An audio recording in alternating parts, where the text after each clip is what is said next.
और जो जातिवार जनगणना का इशू है, एक बड़ी सफलता मिली है कि बिहार सरकार ने इसको शुरू किया और वहाँ पर जो मनुवादी लोग थे, जो नहीं चाहते हैं कि इस देश की पिछड़ी जातियों को, जिनकी आबादी 60% है, उनको जो संविधान के आर्टिकल 340 में अधिकार मिले हुए हैं, उन अधिकारों का इम्प्लीमेंट हो, और अब तक उन्होंने उसको रोके रखा। लेकिन किसी तरीके से जो बीपी मंडल साहब की अध्यक्षता में दूसरा पिछड़ा वर्ग आयोग बना, उस दूसरे पिछड़ा वर्ग आयोग ने, उसके पहले काका कालेलकर साहब ने तो और शानदार सिफारिशें की थी इस देश की पिछड़ी जातियों के लिए।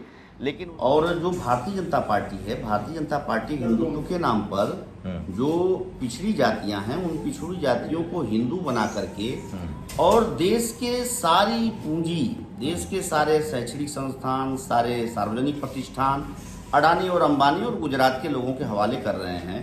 तो उसका मुकाबला लोगों के ऊपर, उसका असर, हमको रोजगार नहीं है, हमको शिक्षा नहीं है, सारी चीज़ें महंगी हो गई हैं। और जो संवैधानिक अधिकार पिछड़ों का है आर्टिकल 340 के तहत, बीपी मंडल कमीशन के तहत, उसको निष्प्रभावी कैसे किया जाए, ये राष्ट्रीय स्वयंसेवक संघ नागपुर में बैठकर इसी बात का शोध करता है। नमस्कार, मैं शंभू कुमार सिंह और आप देख रहे हैं नेशनल दस्तक। मेरे साथ खास मेहमान हैं चंद्रभूषण सिंह यादव। पेशे से टीचर थे, लेकिन सबसे बड़ा योगदान इन्होंने सामाजिक आंदोलन में दिया। पत्रकारिता निकाली, मंडल कमीशन की रिपोर्ट पर किताबें लिखी हैं। आज हमारे साथ रूबरू हैं। चंद्रभूषण जी, स्वागत है नेशनल दस्तक पर। और क्या देख रहे हैं हालात अभी, जब जातीय जनगणना का मुद्दा एकदम छाया हुआ है? जी नमस्कार, और नेशनल दस्तक के सभी देखने वालों को बेसाधुवाद। और जो जातिवार जनगणना का इशू है, एक बड़ी सफलता मिली है कि बिहार सरकार ने इसको शुरू किया और वहाँ पर जो मनुवादी लोग थे, जो नहीं चाहते हैं कि इस देश की पिछड़ी जातियों को, जिनकी आबादी 60% है, उनको जो संविधान के आर्टिकल 340 में अधिकार मिले हुए हैं, उन अधिकारों का इम्प्लीमेंट हो, और अब तक उन्होंने उसको रोके रखा। लेकिन किसी तरीके से जो बीपी मंडल साहब की अध्यक्षता में दूसरा पिछड़ा वर्ग आयोग बना, उस दूसरे पिछड़ा वर्ग आयोग ने, उसके पहले काका कालेलकर साहब ने तो और शानदार सिफारिशें की थी इस देश की पिछड़ी जातियों के लिए, लेकिन उसको तो पंडित नेहरू ने लागू नहीं किया। लेकिन जो दूसरा पिछड़ा वर्ग आयोग बना, उस दूसरे पिछड़ा वर्ग आयोग ने, चूंकि जातियों का आंकड़ा जो अंग्रेजों ने तैयार किया था, उसके हिसाब से ही उन्होंने डरते डरते 27% की सिफारिश हर क्षेत्र में आरक्षण की और सुविधाएं देने की थी। तो बीपी मंडल साहब ने जो 40 सिफारिशें की थी, उन 40 सिफारिशों में एक सिफारिश जातिवार जनगणना भी थी। इसलिए कि जो प्लानिंग बननी चाहिए थी भारत के संविधान के आर्टिकल 340 के तहत पिछड़ी जातियों के लिए, क्योंकि एक बहाना था कि इनकी आबादी इस देश के अंदर कितनी है, तो इस आधार पर उस प्लानिंग को हम मूर्त रूप नहीं दे सकते थे। तो बीपी मंडल साहब ने अपनी सिफारिश देने के साथ उसमें एक बात ये भी जोड़ा कि जातिवार जनगणना हो। तो जातिवार जनगणना तो कभी की हो जानी चाहिए थी, 1980 में रिपोर्ट आई है, और उसके बाद से, लेकिन उसके बाद से तो कांग्रेस की, इंदिरा गांधी जी की सरकार ने, राजीव गांधी जी की सरकार ने उसको रोके रखा, फिर बीपी सिंह जी ने लागू किया, उसके बाद की सरकारों ने भी लगातार अड़ंगे रखा, और फिर विगत दिनों पूरी संसद ने यह तय किया लंबे बहस के बाद कि जातिवार जनगणना कराई जाए। लेकिन फिर भारतीय जनता पार्टी की सरकार ने उसको नहीं कराया। किसी तरीके से एक स्टेट तैयार हुआ, तो बिहार में हाईकोर्ट लोग चले गए। हाईकोर्ट ने जब उसको कह दिया कि नहीं, जातिवार जनगणना कराई जानी चाहिए, तो फिर सुप्रीम कोर्ट चले गए। सुप्रीम कोर्ट ने भी अपनी अनापत्ति दे दी कि इसको कराने में हमारी कोई आपत्ति नहीं है, एक तरह से उसको हरी झंडी मिल गई है। तो मैं बिहार सरकार को इस बात के लिए साधुवाद देता हूं, धन्यवाद देता हूं कि बिहार सरकार ने एक अच्छी पहल शुरू किया कि अगर देश की सरकार अगर नहीं शुरू कर रही है, तो जिन स्टेटों में मंडल को चाहने वाले, आरक्षण को चाहने वाले पिछड़े वर्गों की समर्थक पार्टियां रूलिंग हैं, सरकार में है, तो वहां पर वो अपने तय शुरू कर सकते हैं।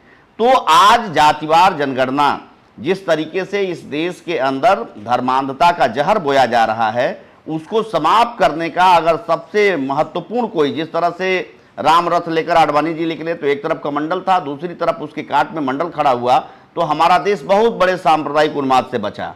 आज की तारीख में फिर जो वो जहर है, वो मणिपुर से लेकर के और हरियाणा से लेकर के आज पूरे देश में फैलाने की कोशिश की जा रही है, उसका अगर कोई सीधे सीधे कोई मुकाबला कर सकता है, तो वो जातिवार जनगणना का मुद्दा है। आप ग्राउंड पर भी रहते हैं, लोगों से मिलते हैं, लोग कितने इस मुद्दा को समझ पाए और वो उनको कितना तैयार हैं कि उनको लगता है कि ये बहुत ज़रूरी है संवैधानिक हितों की रक्षा के लिए? देखिए, चूँकि अभी इस चीज़ को, जो जातिवार जनगणना है, हमको जिस तरीके से ग्राउंड लेवल पर ले जाना चाहिए, पिछड़ी जातियों के बीच में ले जाना चाहिए, हम उस स्तर पर ले नहीं जा पा रहे हैं। जो राजनीतिक दल भी हैं उसे केवल इसे छू रहे हैं। उसको जितनी मजबूती से इस पर ब्लॉक ब्लॉक, गांव गांव गोष्ठियां होनी चाहिए, सम्मेलन होने चाहिए, और जातिवार जनगणना का लाभ क्या है, जातिवार जनगणना क्यों कराया जाना चाहिए, इस बात को बताया जाना चाहिए। मंडल कमीशन 1980 में मंडल कमीशन की रिपोर्ट 31 दिसंबर 1980 को बीपी मंडल साहब ने दिया तत्कालीन सरकार को। लेकिन मंडल कमीशन के बारे में हम लोग, उस समय बीएससी का मैं विद्यार्थी था जब 7 अगस्त 1990 को बीपी सिंह जी ने लागू किया, तो सबसे अधिक मंडल कमीशन के खिलाफ आंदोलन में जो आरक्षण हटाओ संघर्ष समिति थी, मंडल को खत्म करने वाला जो आंदोलन था, उसमें लीड करने वाले सब पिछड़ी जात के लोग थे। तो उनको पता ही नहीं था, क्योंकि जो बड़ी जाति के लोग थे, जो अभिजात वर्ग के लोग थे, उनकी आबादी कम है और तोड़ फोड़ आंदोलन करना वो इनसे ही कराते हैं। तो उनको पता ही नहीं था कि ये मंडल कमीशन पिछड़ी जातियों के लिए लाया गया है। पिछड़ी जाति के लोगों ने ही लीड किया। अब राजेश गोस्वामी, गोसाई जाति जो है, गिरी जाति जो है, गोस्वामी पिछड़ी जात का है, और राजीव गोस्वामी ने ही आत्मदाह किया आरक्षण के खिलाफ दिल्ली में। तो हमको मंडल कमीशन के बारे में पता नहीं था, इसलिए जो उस समय का रेल जलाना, बस जलाना और तमाम जगहों पर आंदोलन करना, वो सारी चीजें की गई, उसमें बहुत बड़ा योगदान पिछड़ी जातियों का था।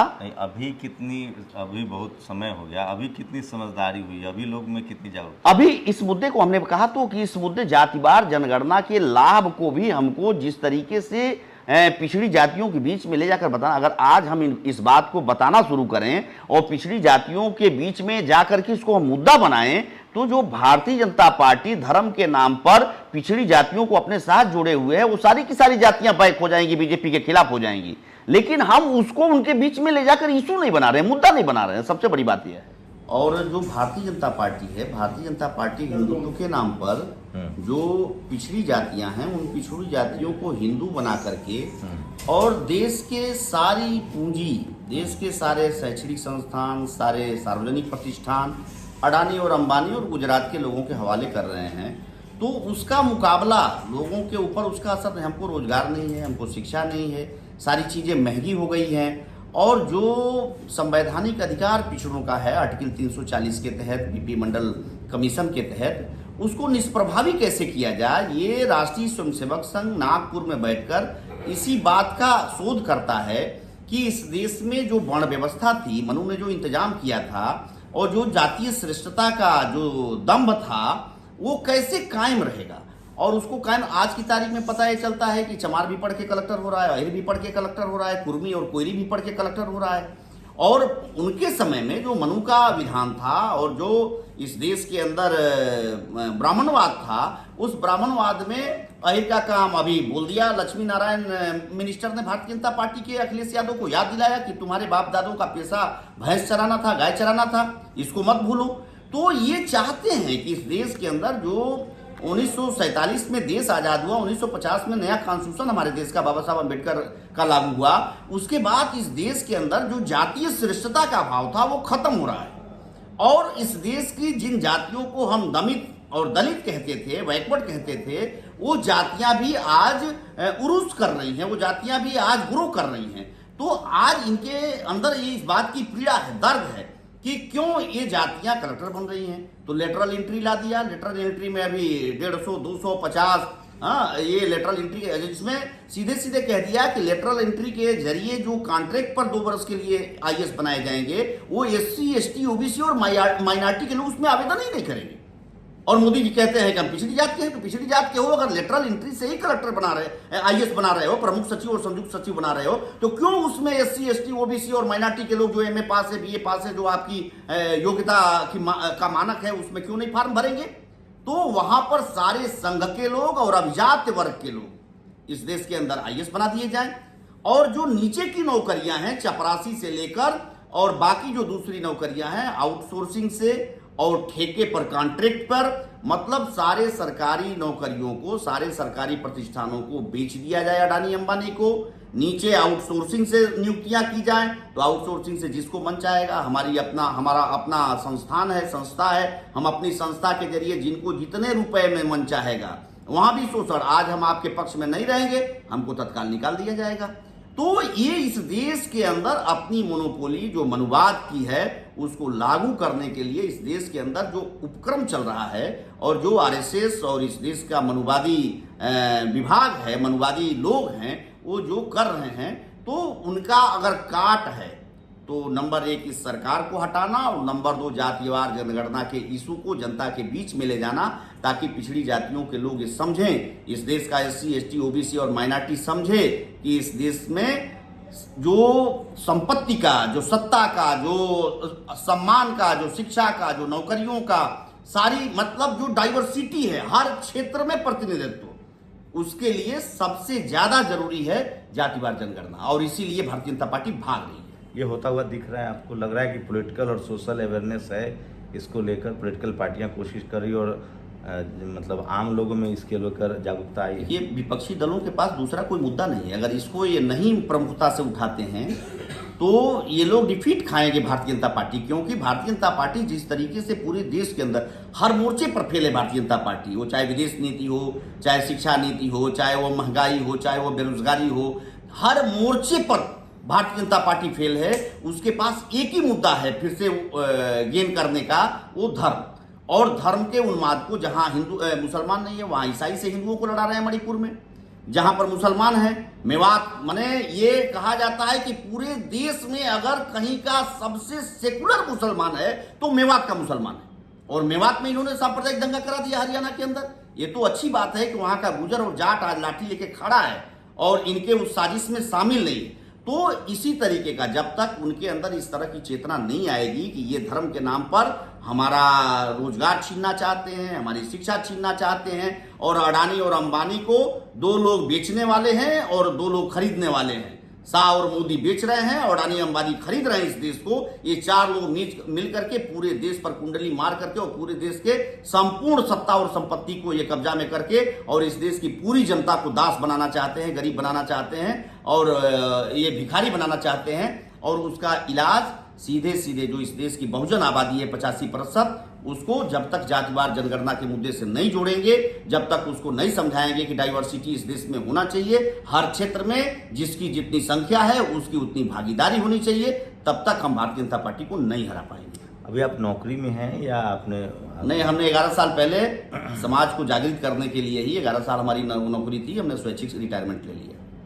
आगे क्या रोड मैप है? आप आगे, चूंकि आपने किताबें लिखी है, मैगजीन निकालते हैं, बस हम भी जैसे रतनलाल सर हैं, सूरज मंडल सर हैं और दूसरे हमारे बहुजन जो बुद्धिजीवी हैं, उन्हीं लोगों की तरह हमारी जितनी क्षमता है, हमारी यही कोशिश रहेगी कि अपने समाज को जगाने के लिए बाकी समय जो है समाज को दिया जाए। पॉलिटिकल जो बहुजन लीडरशिप वाली पार्टियां, उसमें कितनी लगता है आपको कि वो लोग अब इन सब मुद्दों को कैरी कर रहे हैं?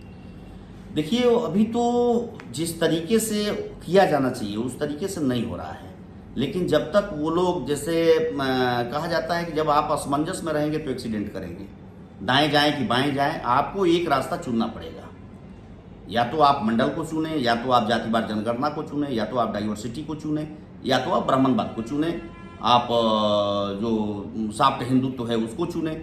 तो सॉफ्ट और हार्ड हिंदुत्व से बाहर निकल करके आपको सीधे सीधे बहुजनवाद पर, मंडलवाद पर, संविधानवाद पर आपको आना पड़ेगा, अम्बेडकरवाद पर आपको आना पड़ेगा।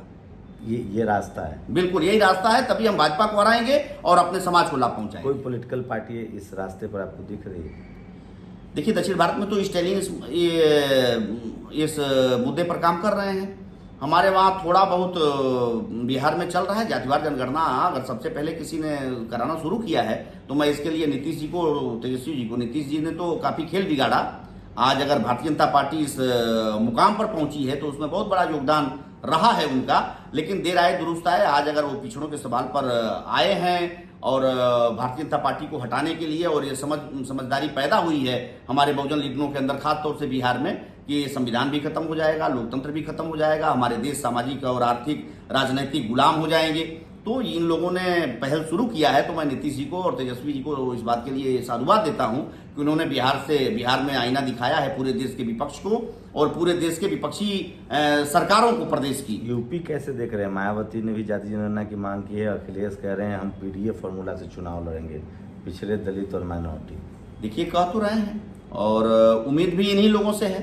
चाहे वो अखिलेश जी हों चाहे मायावती जी हों, उम्मीद भी बहुजन समाज को इन्हीं लोगों से, दूसरा किसी से उम्मीद भी नहीं है यहाँ पर।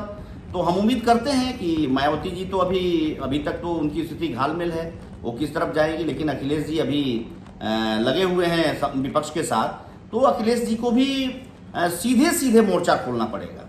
मुलायम सिंह यादव जी ने सीधे सीधे मोर्चा खोला कि हम, राम मंदिर का मुद्दा लाया गया, उन्होंने कहा कि हम संविधान के साथ हैं और परिंदा को भी पर नहीं मारने देंगे। हमारी राम भद्राचार्य से इस बात पर, राम भद्राचार्य के घर में इस बात पर डिबेट हुई थी और राम भद्राचार्य ने मुलायम सिंह यादव जी को बड़ी गालियां दिया था। कौन है ये? स्वामी स्वामी राम भद्राचार्य विकलांग विश्वविद्यालय चित्रकूट में जो चलाते हैं और इतने वक्त प्रवचन कर रहे हैं और हिंदू राष्ट्र बने, और वो जो बागेश्वर बाबा है उसका वो गुरु हैं। ये सब जो तमाम आप कोई लोग इसको धार्मिक, सबको आज़ादी है, संविधान देता है जो जिस धर्म को मानना चाहे जी। मैं सिर्फ राजनीतिक मुद्दों पर रहना चाहता हूँ कि क्या लग रहा है 2024 में आप कैसे देख रहे हैं? 2024 में हमको तो लगता है कि भारतीय जनता पार्टी इस बार हारेगी, क्योंकि देश भर में कहीं जीतता हुआ एनडीए गठबंधन नहीं दिख रहा है। हाँ, थोड़ा मजबूत हम अभी तक देख रहे हैं कि मैंने यूपी में वो लड़ रहे हैं और गुजरात में लड़ रहे हैं, बाकी कहीं पूरे देश में वो लड़ नहीं रहे हैं। और यूपी में भी अंतिम समय आते आते जो विपक्ष है और जो विपक्ष के हमारे नेता हैं, वो जिस तरीके से अखिलेश जी कह रहे हैं कि पीडीए गठबंधन हमारा हराएगा, पिछड़ा दलित अल्पसंख्यक गठबंधन, तो पिछड़ा दलित अल्पसंख्यक गठबंधन के लिए जो उसके वर्गीय हित के मुद्दे हैं, वो मंडल कमीशन है, वो रोजगार है, जातिवार जनगणना है, इसको हम प्रमुखता से अगर हमने उठाया तो जिन पिछड़ी जातियों को ये हिंदू बनाकर अपना वोट बैंक बनाए हुए हैं, वो पूरा का पूरा पिछड़ा जो ठगा जा रहा है इनसे 10 वर्षों से हिंदुत्व के नाम पर, वो पूरा का पूरा अपने हक और अधिकार के लिए, अपने समाज की उन्नति के लिए, अपने वर्गीय उन्नति के लिए, अपने रोजी रोजगार के लिए, इन सारी चीज़ों को जब वो समझेगा तो निश्चित तौर पे भारतीय जनता पार्टी से वापस आएगा। तो इसी तरह के हालात थे। मनमोहन सिंह की यूपीए 2 की सरकार चल रही थी। यूपीए 1 में अर्जुन सिंह ने संवैधानिक अधिकार दिए थे ओबीसी को कॉलेज यूनिवर्सिटी में, उसके बाद उनको बाहर कर दिया गया। उसमें लालू प्रसाद भी थे यूपीए 1 में, रामविलास पासवान थे, लालू प्रसाद थे, बेनी प्रसाद वर्मा भी थे। तमाम ओबीसी नेताओं को बाहर कर दिया गया था। नतीजा यूपीए 2 के बाद ओबीसी उनसे हट गया। क्या आपको लगता है कि बीजेपी भी पिछले 10 सालों में जो सवर्णों का तुष्टीकरण है, खासकर जो SC ST OBC के जो संवैधानिक अधिकार है, उसकी अगर अनदेखी कर रही है, तो क्या किसान जातियों का, OBC का, शेड्यूल कास्ट का बीजेपी से मोहभंग हुआ है? और क्या 2024 में धर्म के नाम पर वो फिर से पोलराइज कर पाएंगे, या संवैधानिक अधिकारों को लेकर जिस तरह से लोगों में जागरूकता आई है, बीजेपी के लिए मुश्किल होने वाला है? आपकी प्रतिक्रिया बहुत ज़रूरी है। शुक्रिया हमसे बातचीत करने के लिए सर। धन्यवाद। जय नेशनल दस्तक की आपसे गुजारिश है कि अगर इसको बचाना चाहते हैं तो नेशनल दस्तक को सब्सक्राइब करने के लिए रेड कलर के सब्सक्राइब बटन को दबाएं, फिर बेल आइकन की घंटी दबाएं। नेशनल दस्तक को बचाने के लिए बहुत जरूरी है कि हर खबर को शेयर करें, लाइक करें, कमेंट जरूर करें।